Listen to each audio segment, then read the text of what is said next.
Japan اور China کے درمیان لڑائی ہو سکتی ہے۔ جاپان نے کل اعلان کیا تھا کہ وہ اپنے جی ڈی پی کا 2% حصہ اگلے 5 سالوں تک اپنی فوج کے اوپر انویسٹ کرے گا، یعنی سال 2027 تک جاپان اپنی آرمی کو دنیا کی بہترین آرمی بنانے والا ہے۔ اور چائنا نے اور رشیا نے اب اعلان کیا ہے کہ وہ سی ایف جاپان کے اندر اپنی ملٹری ایکسرسائزز کرے گا۔ اب دیکھیے کہ جاپان کے اس معاملے کو لے کر اچانک سے رشیا اور چائنا نے ملٹری ڈرل کا آغاز کیا ہے ساؤتھ چائنا سی کے اندر اور سی ایف جاپان کے اندر، اور یہ جو ہے 21 دسمبر سے لے کر 27 دسمبر تک لگاتار جنگی ریہرسل کی جائیں گی، جس کی وجہ سے اب جاپان نے امریکہ کی طرف دیکھنا شروع کر دیا ہے۔ اب دیکھیے کہ چائنا کو لگاتار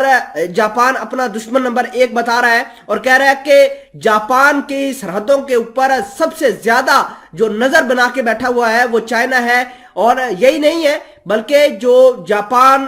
آئی لینڈ جن کو کلیم کرتا ہے وہ رشیا اور چائنا خود کے مانتا ہے۔ یہی وجہ ہے کہ اب ٹینشن اور زیادہ بڑھنی شروع ہو گئی ہے، اور جاپان نے ورلڈ وار 2 کے بعد اپنی فوج کے لیے یہ سب سے بڑا اعلان کیا ہے کہ ہم اپنی فوج کو اگلے 5 سالوں کے اندر دنیا کی بہترین فوج بنائیں گے۔ اور یہ جو جتنا پیسہ انویسٹ کر رہے ہیں تو امریکہ اور چائنا کے بعد جاپان تیسرا بڑا ملک بن جائے گا جو اپنی فوج کے اوپر خطیر رقم خرچ کر کے اپنی فوج کو طاقتور ترین بنائے گا۔ تمام تر چیزیں آج کی اس ویڈیو میں ڈیٹیل کے ساتھ ڈسکس کرتے ہیں۔ چھوٹی سی گزارش ہے کہ آپ ہمارا یوٹیوب چینل حسنات ٹی وی کو سبسکرائب کر کے پاس موجود گھنٹی کے نشان کو دبا لیں تاکہ لیٹسٹ نیوز آپ تک بر وقت پہنچتی رہے۔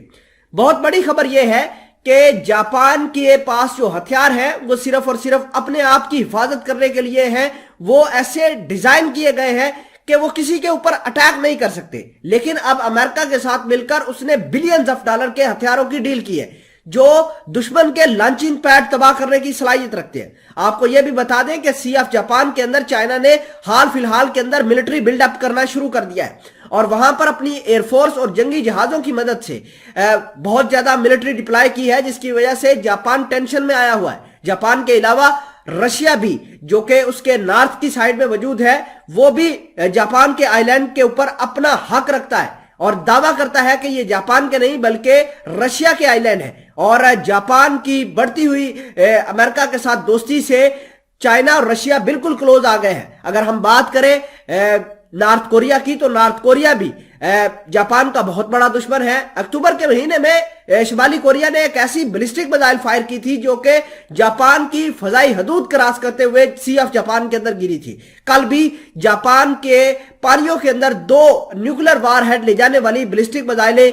شمالی کوریا نے فائر کر کے بتا دیا کہ اس کی انکلینیشن اور اس کی انٹینشن کیا ہے۔ خبر یہ ہے کہ شمالی کوریا کے علاوہ اب دیگر ملکوں کو بھی اس ریجن کے اندر چائنا اور رشیا ملانے کی کوشش کر رہا ہے تاکہ جاپان اور امریکہ ساؤتھ کوریا کے اوپر مزید پریشر بنا کے ان کے جو عزائم ہیں ان کو خاک میں ملایا جا سکے۔